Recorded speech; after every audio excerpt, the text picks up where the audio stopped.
Mercato, nouveau revirement dans le dossier Alphonso Davies. Les mots d'Hendrick après l'élimination du Brésil.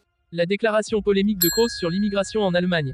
Jamal Musiala à un pas du Real Madrid pour 50 millions d'euros plus Brahim Diaz. Avant de commencer, si c'est la première fois que tu passes ici, je t'invite donc à t'abonner, c'est gratuit, ça prend 2 secondes et ça fait plaisir. Merci beaucoup à toi. Le Bayern et le Real Madrid se livrent une guerre froide pour le latéral canadien de 23 ans. Un nouveau revirement penche cette fois en faveur du club madrilène. Alphonso Davies dispute actuellement la Copa América avec le Canada, lui qui va disputer les demi-finales avec sa sélection face à l'Argentine le 15 juillet prochain, mais ce dont on parle surtout en Europe, c'est du maillot qu'il portera à la rentrée. Le Real Madrid ne s'en cache pas, et reste toujours très intéressé par le latéral gauche qui est sous contrat avec le Bayern jusqu'au 30 juin 2025. Dans ce dossier, toutes les options ont été égrenées ces derniers mois, allant d'une prolongation avec le Bayern à un départ libre dans un an. Maintenant, selon le média allemand Kicker, il se pourrait que le Canadien débarque à Madrid dès cet été, le joueur ayant usé la patience des Munichois en cherchant certainement à forcer son transfert, quitte à se retrouver en concurrence avec le solide Ferland Mendy. À ce jour, Davies a rejeté les offres récentes de renouvellement de contrat proposées par le club bavarois, ce qui fait que le Bayern aurait même finalement décidé de retirer son offre pourtant alléchante niveau salaire, 16 millions d'euros. En Allemagne, Davies est maintenant considéré comme un ancien joueur du Bayern. Un départ cet été. Selon Kicker, le conseil d'administration a fini par se résoudre à l'idée que Davies allait partir, ses refus de prolonger consécutifs le prouvant clairement. Dans cette situation, le média allemand affirme que le plus logique est que Davies quitte le Bayern Munich avant le début de la saison 2024 à 25. En gros, ne pas le laisser partir libre dans un an comme cela avait été envisagé un moment. Le Real Madrid, lui, veut Davies, mais pas à n'importe quel prix. Le Bayern demande entre 50 et 60 millions d'euros pour le Canadien, une somme que le Real n'est pas prêt à verser pour un joueur libre dans un an. Un accord aux alentours de 30 millions d'euros conviendrait beaucoup mieux à la Casablanca.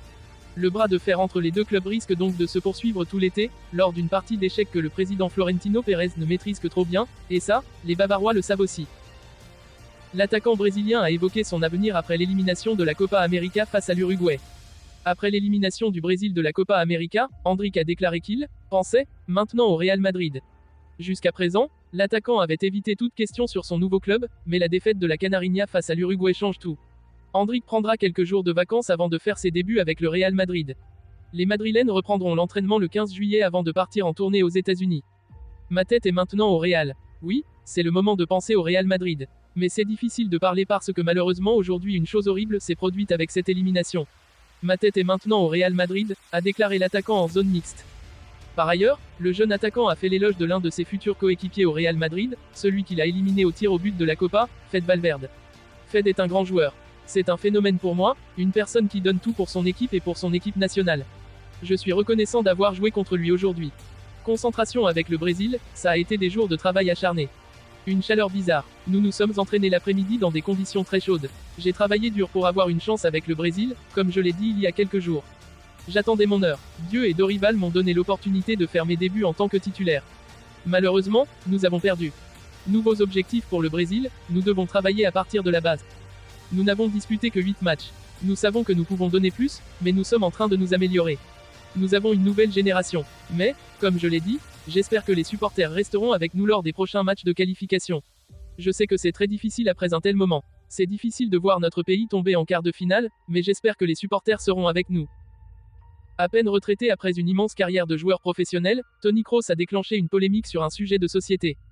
Toni Kroos a dit définitivement adieu au football en fin de semaine après l'élimination de l'Allemagne face à l'Espagne lors des quarts de finale de l'Euro 2024. Une défaite difficile à avaler, but à la 119e, pour tout le monde, mais la sortie de l'ex-madrilène a été faite avec classe comme à son habitude. Au lendemain du match, Kroos a en effet écrit une lettre sur ses réseaux sociaux pour remercier le public allemand pour cette ultime aventure dans sa carrière, et il n'a pas oublié d'avoir un petit mot pour Pedri qu'il a blessé involontairement durant son dernier match. L'Espagnol qui lui a par ailleurs répondu ces dernières heures. Kroos crée la polémique. Durant toute sa carrière, Toni Kroos n'a jamais vraiment fait dans la langue de bois. On se souvient notamment de ses déclarations à l'encontre du Qatar comme organisateur de la dernière Coupe du Monde, de l'Arabie Saoudite comme nouvel Eldorado pour certains joueurs de football, et il est peu probable que ça change. D'ailleurs, il n'aura fallu que quelques heures à l'Allemand pour susciter la polémique sur un sujet qui, en l'occurrence, ne concerne pas le football, mais sa réponse fait suite à une question dans le podcast ZDF de Bild sur son avenir et où va-t-il vivre. L'Allemagne reste un grand pays mais n'est plus ce qu'elle était il y a 10 ans. Que ce soit en 2006 ou aujourd'hui, de nombreuses personnes ont été accueillies à bras ouverts. Je trouve cela sensationnel. Je pense vraiment que c'est formidable, mais je crois que c'était trop incontrôlé et qu'on l'a sous-estimé. Je pense que nous n'avons pas réussi à exploiter cette approche ou cette idée fondamentalement très positive, que je soutiens à 1000% parce que je trouve sensationnel que des gens viennent chez nous de l'extérieur et qu'ils soient heureux, a-t-il d'abord déclaré. Il est clair que lorsque beaucoup de gens viennent, il y a toujours un pourcentage, tout comme parmi les Allemands, de gens qui ne nous font bien de bien et qui ne se font pas de bien à eux-mêmes, a-t-il poursuivi. Si vous ne pouvez pas distinguer ceux qui font du bien au pays et les autres, alors cela devient difficile. L'attitude des Allemands sera toujours plus divisée sur cette question même si l'idée que des gens viennent au pays, des gens dont nous avons besoin et qui vivent bien ici, est une bonne idée. En conclusion, Toni Kroos a affirmé qu'il allait continuer à vivre en Espagne où il va s'occuper de son école de football créée à Madrid mais il l'a aussi expliqué en raison du fait qu'il se sente plus en sécurité là-bas. Si quelqu'un me demande si je laisserai ma fille sortir à 23 heures en Espagne ou dans une grande ville d'Allemagne, je dirais plutôt l'Espagne mais ça ne veut pas dire qu'il ne se passe rien ici, a-t-il reconnu. Le Real Madrid, toujours en quête de nouveaux talents pour renforcer son effectif et préparer l'avenir, semble avoir jeté son dévolu sur l'une des étoiles montantes du football européen, Jamal Musiala. Le jeune prodige du Bayern Munich, âgé de seulement 21 ans, est au centre d'une rumeur de transfert qui enflamme déjà la planète football. Une offre audacieuse. D'après des sources proches du club madrilène, le Real Madrid est prêt à mettre sur la table une offre de 50 millions d'euros, accompagnée de Brahim Diaz, pour convaincre le Bayern Munich de se séparer de leur jeune pépite. Cette offre témoigne de l'ambition des merengues de ne pas laisser filer l'un des talents les plus prometteurs de sa génération. Les négociations. Les discussions entre les deux clubs ont déjà commencé, et bien que l'accord soit encore loin d'être finalisé, les dirigeants du Real Madrid sont confiants quant à la possibilité de conclure cette opération. Le Bayern Munich, de son côté, sait qu'il sera difficile de remplacer un joueur du calibre de Musiala, mais la perspective d'intégrer un talent comme Brahim Diaz, en plus d'une somme conséquente, pourrait les inciter à accepter. Musiala en quête de nouveaux défis. Jamal Musiala, qui a récemment brillé avec l'équipe nationale allemande et lors de la dernière saison en Bundesliga, semble être en quête de nouveaux défis. Bien qu'il soit très attaché au Bayern Munich, le jeune milieu de terrain voit dans le Real Madrid une opportunité unique de franchir un nouveau palier dans sa carrière. Jouer sous les couleurs blanches et évoluer au Santiago Bernabéu, aux côtés de stars mondiales, est une perspective qui le séduit particulièrement. Un transfert prévu après l'Euro 2024. Les dirigeants du Real Madrid espèrent finaliser ce transfert spectaculaire à la fin de l'Euro 2024, permettant ainsi à Musiala de se concentrer pleinement sur le tournoi continental avant de rejoindre sa nouvelle équipe. L'Euro sera une vitrine parfaite pour le jeune joueur, qui aura l'occasion de montrer toute l'étendue de son talent sur la scène internationale. Le Real Madrid, une destination de rêve. Pour Musiala, rejoindre le Real Madrid représente une opportunité en or de poursuivre sa progression fulgurante dans l'un des clubs les plus titrés et médiatisés au monde. Sous les ordres de Carlo Ancelotti, il pourrait évoluer aux côtés de talents comme Vinicius Junior, Rodrigo et Jude Bellingham, formant ainsi une nouvelle génération dorée au sein de la Casablanca.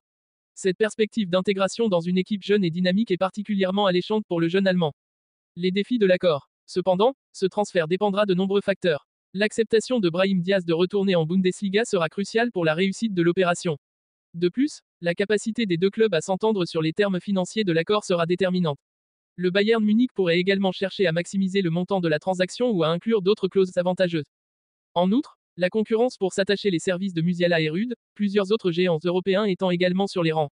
Manchester City, Chelsea et même le Paris Saint-Germain auraient manifesté leur intérêt pour le jeune milieu de terrain, ce qui pourrait compliquer les négociations.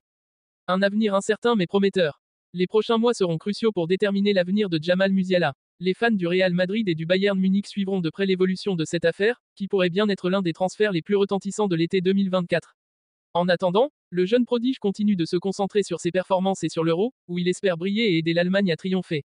Quoi qu'il en soit, l'arrivée potentielle de Jamal Musiala au Real Madrid représente un pari sur l'avenir pour le club espagnol. Avec sa technique, sa vision du jeu et sa capacité à changer le cours d'un match, Musiala pourrait bien devenir l'une des figures emblématiques du football européen dans les années à venir. Reste à savoir si les dirigeants du Real Madrid parviendront à conclure cet accord ambitieux et à offrir à leurs supporters une nouvelle étoile à admirer.